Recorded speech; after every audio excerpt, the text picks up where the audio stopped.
Welcome back, my dear friends.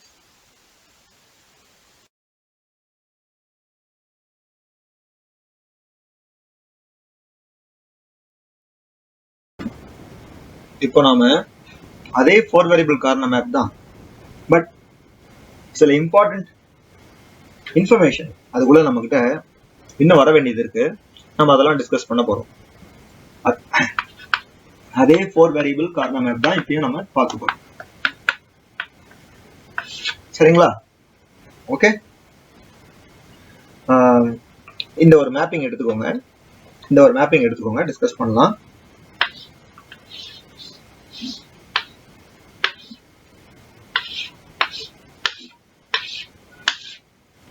ஓகேவா?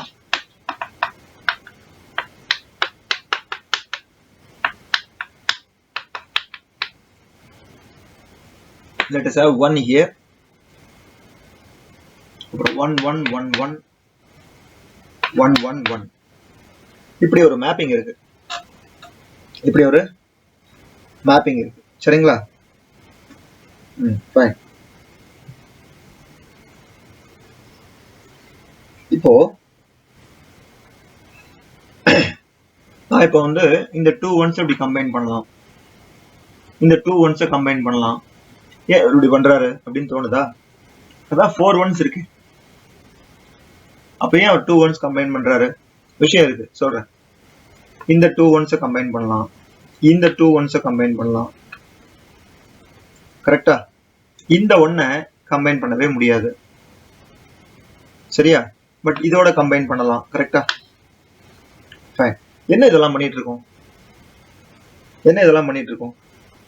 இங்க பாருங்க, ஒவ்வொரு இதெல்லாம் மின் டேர்ம். நல்லா கவனிக்கணும். சில டேர்ம்ஸ் எல்லாம் இன்ட்ரோடியூஸ் பண்ண போறேன் இப்போ. இது உங்களுக்கு முன்னாடியே தெரிஞ்சிருந்தா ரொம்ப சந்தோஷம். தெரியலனா இப்ப தெரிஞ்சுக்கலாம். சரியா? இப்ப பாருங்க, ஃபீட்பேக் தெரிஞ்சிருந்தா ஃபீட்பேக் கொடுங்க, இம்ப்ரோவைஸ் பண்ணிக்கலாம். Okay, fine. நல்லா கவனிங்க. இது எல்லாமே இந்த ஒவ்வொரு என்ட்ரியும் இருக்கு இல்லையா? இந்த ஒவ்வொரு என்ட்ரியுமே is called min term, right? ஒவ்வொரு என்ட்ரியுமே is called min term. Is it clear? இப்போ அது ப்ராடக்ட் டேர்ம். மின் டேர்ம்னா என்ன அர்த்தம்? Product term. கரெக்ட் தானே? Product term. அந்த product term is called prime implicant, and the product term is called prime implicant. Each grouping, say this two is called prime implicant, provided it cannot be combined with any other term. To eliminate a variable. So எதை prime implicant நம்ம இப்ப சொல்ல போறோம்? நல்லா கவனிங்க. நான் அதுக்குள்ள 2 term introduce பண்ணிட்டேன். சாரி. இந்த ஒவ்வொரு என்ட்ரியுமே மின் டேர்ம் நமக்கு தெரியும். கரெக்ட்டுங்களா? And the min term is called a prime implicant, will form a prime implicant, provided it cannot be combined with any other implicant to eliminate a variable. சரிங்களா? So in this case நல்லா கவனிப்போம். இதை எடுத்துப்போம். இந்த இடத்துல நான் பர்பஸ்ஃபுல்லா 2 combine பண்ணேன், 4 combine பண்ணியிருக்கேன். சரிங்களா? அந்த ஒவ்வொரு என்ட்ரிக்கும் இப்போ ஒரு பேர் வைப்போமா? what is this? What will be this? What will be this? Entry போடலாம். பாருங்க, இந்த 2 ரோ ஒரு காலம், 2 ரோ ஒரு காலம். சரிங்களா? சோ பி காணாம போயிடும். ஏ பார்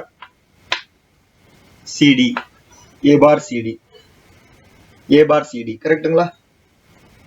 ஓகே. அப்புறம் இந்த என்ட்ரி, இந்த 2 என்ட்ரி என்ன? அதே மாதிரி ஏ பார் சி டி பார் கரெக்டா? இந்த 4ஓட என்ட்ரி என்ன?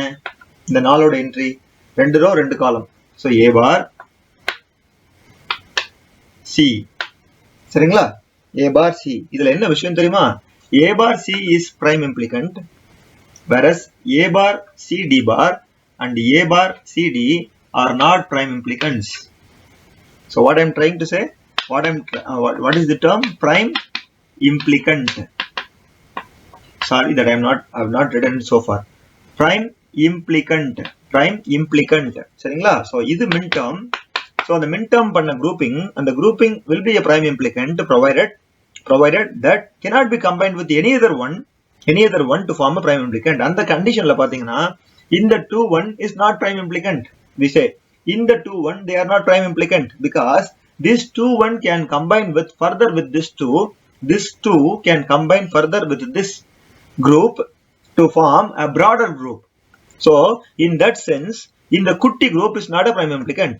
So a broader group of 4 ones will be a prime implicant. Got it, my dear friends? Got it? திருப்பி சொல்றேன். A bar CD is not prime implicant because A bar CD can combine with A bar C D bar, can combine with A bar C D bar to form A bar C. When that is the case, A bar C is prime implicant and not the other two. Is it clear? Is it clear? So in the same sense, this one, what is this? What is this? What is this? What is this? A bar, B bar, C bar, D bar. Sorry that I have taken small letters here and taken variables in capital letters here.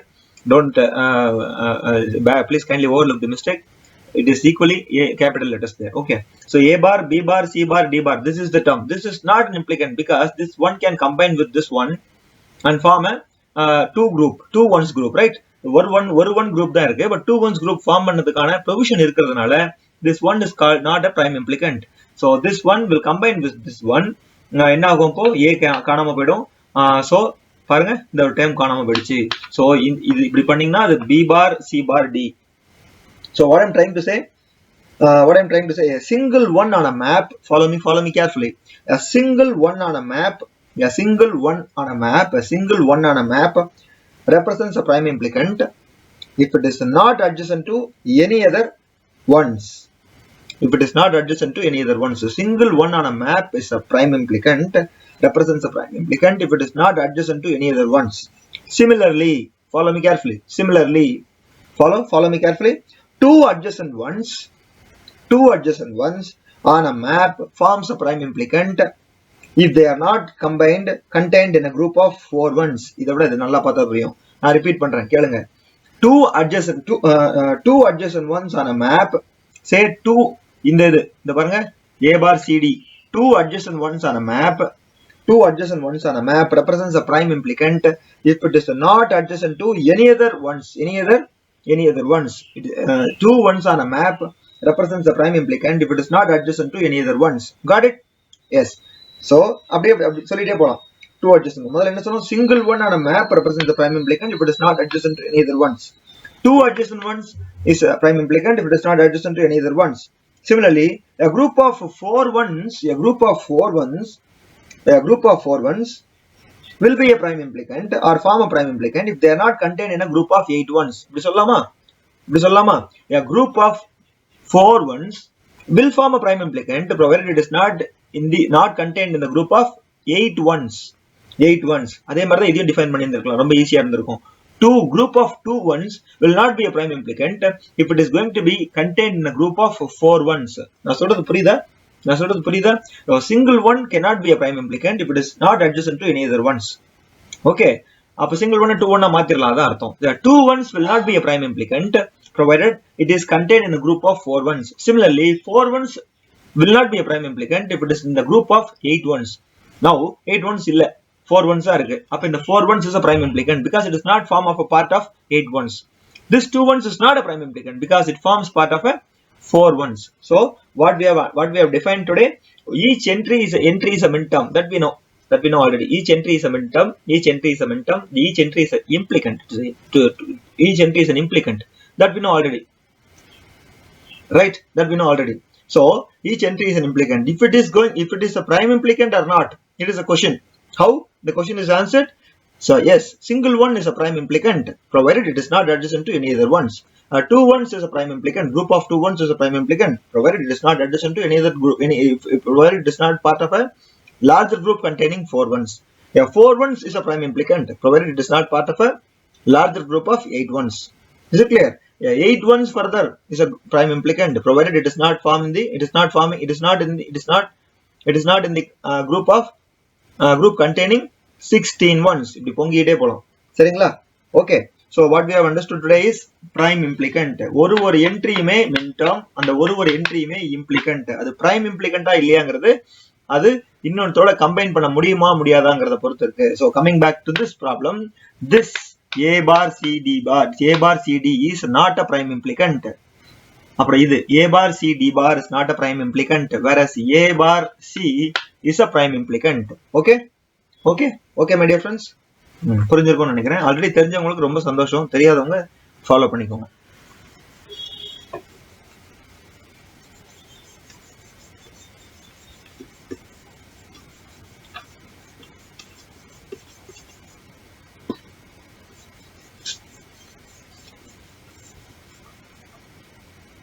take this map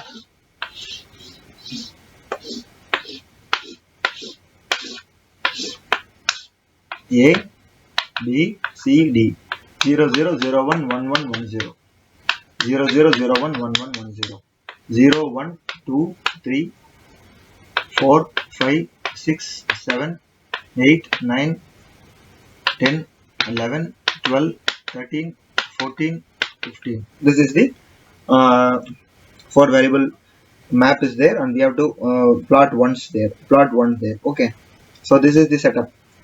This is the setup. We'll take it this way. 1 1 1. Okay, 1 1 1 1 1 1 1. Is it clear? So this is the grouping. பாக்கி எல்லாம் 0. அது போட்டாலும் ஒண்ணு தான், போட்டாட்டி ஒண்ணு தான். இப்போதி concentrate பண்ணாதீங்க, நம்ம அதை பண்ணல. ஸோ இதாங்க இந்த மேப்பிங் பண்ணியாச்சு. இப்போ நம்ம இதில் என்ன பண்ண போறோம் தெரியுமா? பிரைம் இம்ப்ளிகன்ஸை கண்டுபிடிக்க போறோம். அப்புறம் மினிமம் சொல்யூஷனை கண்டுபிடிக்க போறோம்.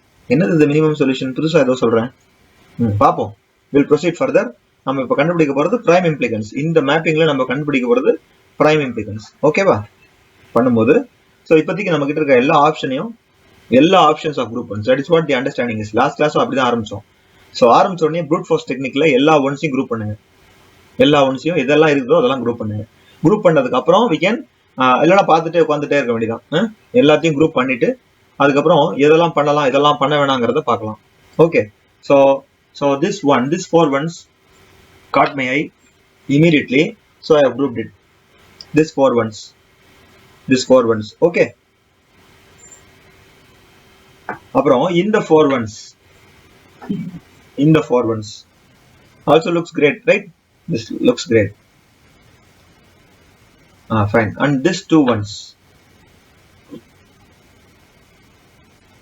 So we already did this. We already did this kind of problem, but we haven't named it. தான் prime implicant. இதுதான் minimum solution. அப்படிலாம் நம்ம சொல்லல. கன்சென்சஸ் தியரம்லாம் கொண்டு வந்தோம், ஞாபகம் இருக்குங்களா? அதே தான் இப்போ வேற மாதிரி பார்க்குறோம். எல்லாத்துக்குமே ஒரு டேர்ம் வச்சு ஒரு காயின் பண்ணி ஒரு ஜெனரலைஸ் பண்ணி விட்டுருவாங்க.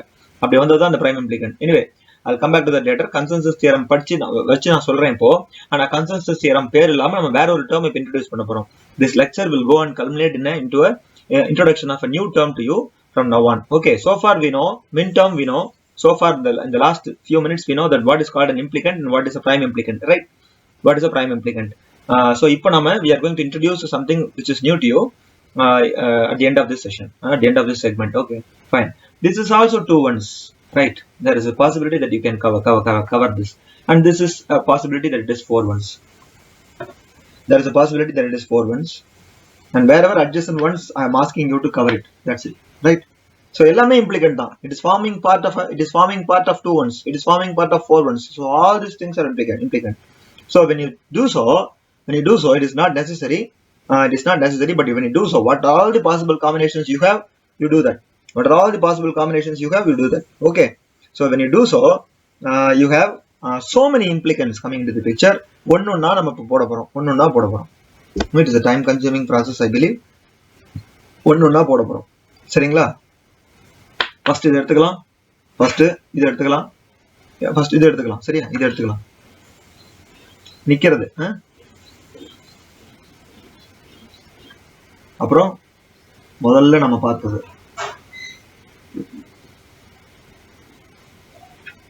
அப்புறம்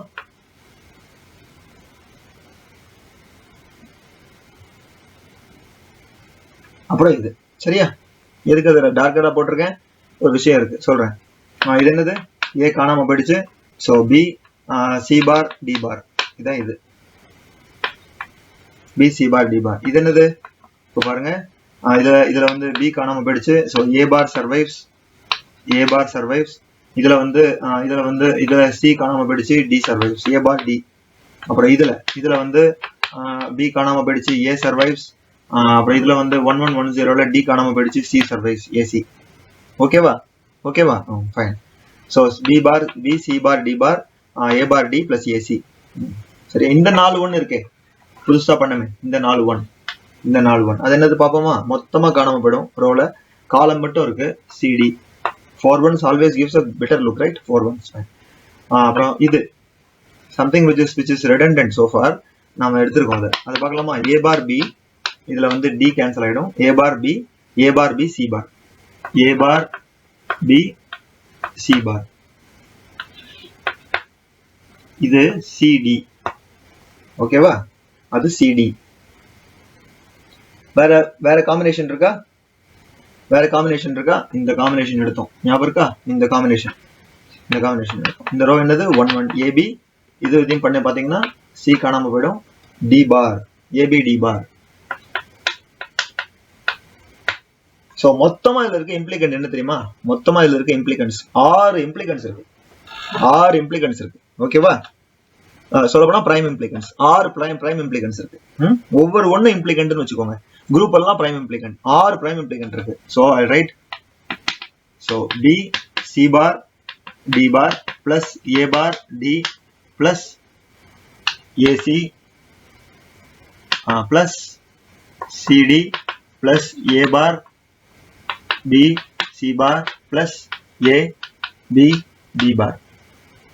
சரிங்களா, 6 பிரைம் இம்ப்ளிகன்ட்ஸ் இருக்கு. இதுல நல்லா கவனிச்சீங்கன்னா நாம கடைசியா எடுத்தோம் பாத்தீங்களா, பர்பஸா கடைசியா எடுத்தோம் புரிய வைக்கிறோம்னு சொல்றதுக்காக. இது இது இது தேவையே இல்லை, அது இல்லாமயே சொல்யூஷன் வரும். இந்த டார்க்கரா போட்டிருக்கேன் பாத்தீங்களா, டார்க்கரா, அதனாலதான் இதுதான் சொல்லுவோம் மினிமம் சொல்யூஷன் அப்படின்னு சொல்லுவோம். நம்ம இதெல்லாம் டைரக்டாவே பார்த்துட்டோம்.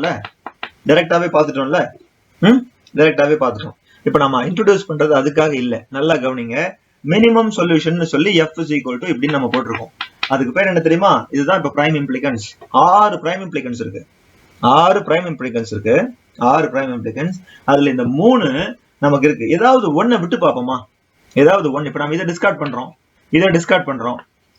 பண்றோம், சரியா. நாம என்ன செய்யலாம், இந்த 3த்துல ஏதாவது ஒண்ணு வச்சுக்கிட்டு இந்த 3த்தை டிஸ்கார்ட் பண்ணலாமா, முடியுமா?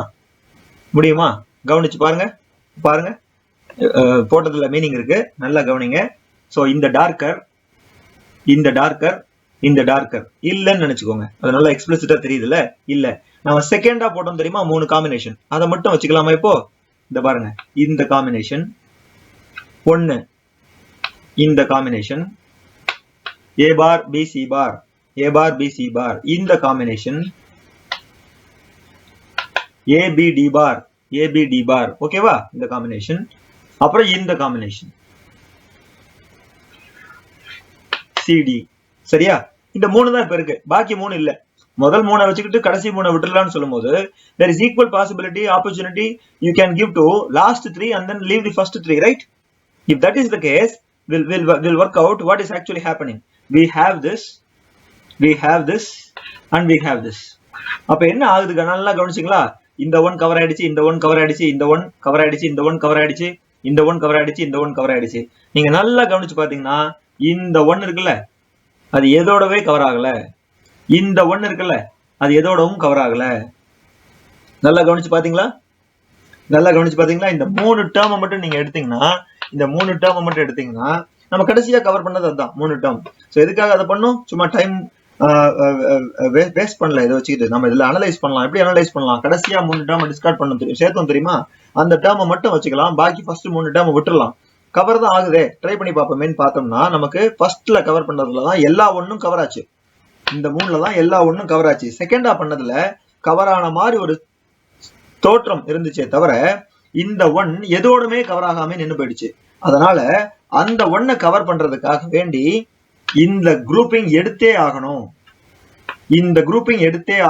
இந்த 1 கவர் பண்றதுக்காக வேண்டி. சோ இந்த 1 கவர் பண்றதுக்காக வேண்டி இந்த குரூப்பிங் எடுத்துட்டதுனால, இந்த 1 கவர் பண்றதுக்காக இந்த குரூப்பிங் எடுத்துட்டதுனால இந்த 4 1 சேர்ந்து குரூப் பண்ண வேண்டிய அவசியம் இல்லாம போச்சு. நான் சொல்றது உங்களுக்கு புரியுதா? இந்த 1 எதுலயுமே சேராம நிக்கும், அதுக்காக வேண்டி இந்த 4 1 நம்ம சேர்த்தே ஆகணும். அதே மாதிரி இந்த 1 எதுலயுமே சேராம நிக்கும், அதனால இந்த 4 1 நம்ம சேர்த்தே ஆகணும், ப்ரொவைடட் நம்ம இந்த 3த்தையும் எடுத்தோம்னா, சரியா. சோ இந்த 1 கவர் பண்றதுக்காக நம்ம இந்த 4 குரூப் பண்ணியே ஆகணும். இந்த 4 குரூப் நம்ம பண்றதுனால இந்த குரூப் செய்ய வேண்டிய அவசியம் இல்ல. சோ நம்ம 2 விஷயத்தை இப்ப சொல்லியிருக்கோம். 1 கவர் பண்ணியே ஆகணும், அதனால அந்த குரூப் வேணும்னு ஒரு விஷயத்த சொல்றோம். இரண்டாவது இந்த குரூப் ஆல்ரெடி இருந்துட்டதுனால தேவையில்லைன்னு சொல்றோம். சோ அதனால நாம இப்ப என்ன சொல்ல வரோம், இந்த ரெண்டுத்தோட inference we are going to introduce something called as essential prime implicants. Prime implicants can be written as pi, essential prime implicants. So you can call it as EPI. From all the prime implicants you have, from the 6 prime implicants you have, you can call the first three as minimum solution, right? Minimum solution, right? Yes, minimum solution is formed by something called as a new term introduced now, EPI, essential prime implicant. So how do you define essential prime implicant now? How do you define essential prime implicant now? Now listen, if a min term is covered by only one prime implicant, if a min term is covered by only one prime implicant, then that prime implicant is said to be essential. If a min term is covered by only one prime implicant, then that prime implicant is called as essential prime implicant. நம்ம முன்னாடி பார்த்த விஷயத்தை தான் நீக்கும் பார்த்திருக்கோம், known to unknown. அதாவது minimum solution கண்டுபிடிக்கிறதுக்காக வந்தோம். அந்த மினிமம் சொல்யூஷன் கண்டுபிடிக்கும் போது we understood that certain ones can be combined with only one grouping, and the grouping are essential that cannot be left out in the solution. So those prime implicants are going to be named from today onwards, from this second onwards, as essential prime implicants. Okay, ஒரு problem தான் பார்த்திருக்கோம். இதுல 2-3 problem பார்க்கலாம்னு எனக்கு தோணுது. கொஞ்சம் ஒரு break எடுத்துட்டு அடுத்த செக்மெண்ட்ல பார்ப்போமா? ஓகேவா மை டியர் ஃப்ரெண்ட்ஸ்?